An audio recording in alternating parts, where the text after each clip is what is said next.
could all just close your eyes for a second, I want you to imagine it's the Great Depression.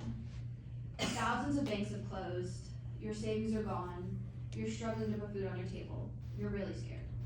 And then crackling through the radio comes the voice of President Franklin Delano Roosevelt. His calming voice offers reassurance, guidance, directly to you in your own home, telling you how he's gonna help you. I decided to research Franklin Delano Roosevelt, the OG influencer, no Twitter, just Fireside Chats. If you're not familiar with the Fireside Chats, they were a series of 30 radio broadcasts President Roosevelt delivered to the American people throughout his presidency. Roosevelt's timing as presidency is quite significant towards this. He is president during the Great Depression, so it's a time of social upheaval for sure.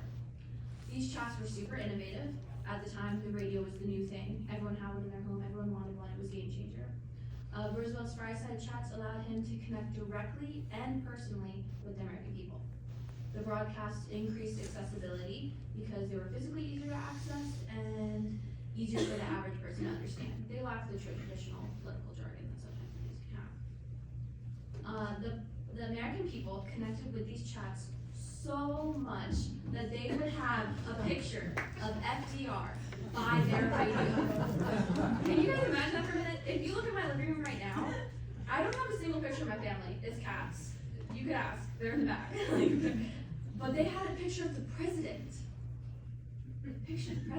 In their living room. Part of that's actually why I picked this topic.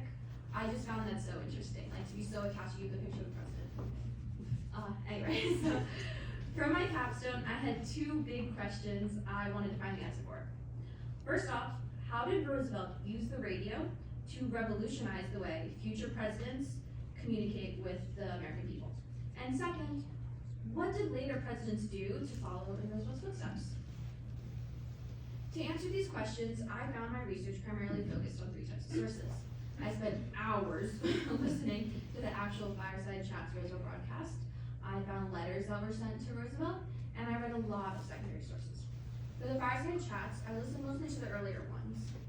The first three specifically were really essential to me understanding how it made people feel.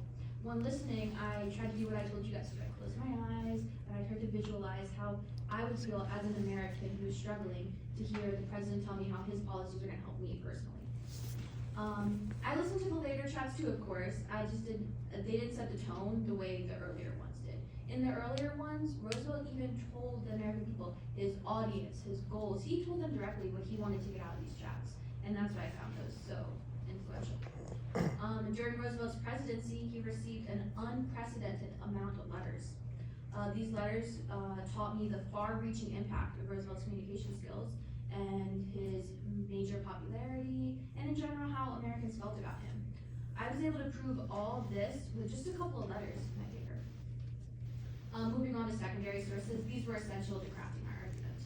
I used the FDR Years by William Lundberg to prove the impact of them, and I loved Radio's America by Bruce Limbaugh for the importance of the radio in the historical context of the time.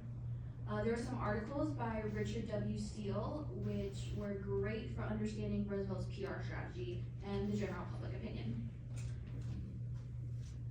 Oh, and back to more primary sources, I found images around this topic to be so powerful. Families, friends, communities, they would all gather around together and come together and have listening parties, family gatherings centered around these broadcasts, listening to the president speak. Some of these images on this slide I used within my paper to show how powerful the Fireside Chats were. After doing all this research, I was able to carefully craft my argument. I settled on an examination of Roosevelt's innovative use of the radio reveals a profound and lasting impact on presidential communication, setting the precedent that future leaders, including but not limited to JFK and Trump, would follow. My analysis highlighted a clear pattern of technological advancements in communication strategies, illustrating how each president has adapted to the evolving media landscape to effectively engage with the American people. You know, I think in general, this topic is really important because the legacy Roosevelt had, you see his effect in almost every president after him. The President versus the Press by Herb Walter was essential towards proving that part of my argument, because the book reflects on all of the presidents and their relationship with media. I was able to look at each one after Roosevelt and pull his legacy out of their own legacy.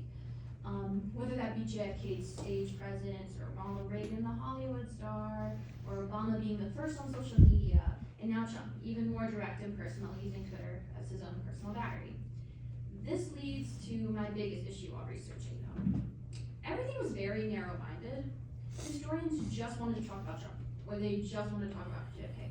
No one wanted to talk about FDR's impact on Trump, or FDR's impact on JFK. And then those who did want to talk about Roosevelt, they just wanted to talk about how technologically advanced the radio was, or how amazingly strategic Roosevelt was, or the public reaction, or his policies. No one wanted to look at it all. And that's where I wanted to place myself in the history. Because in the end, new tech will continue to develop and alter the way presidents communicate. In an era where political figures communicate through tweets, future presidents have to find a balance between the influence of new media and respectful leadership. On my left, you'll see the primary sources, and on the right, the secondary. So, does anyone have any questions?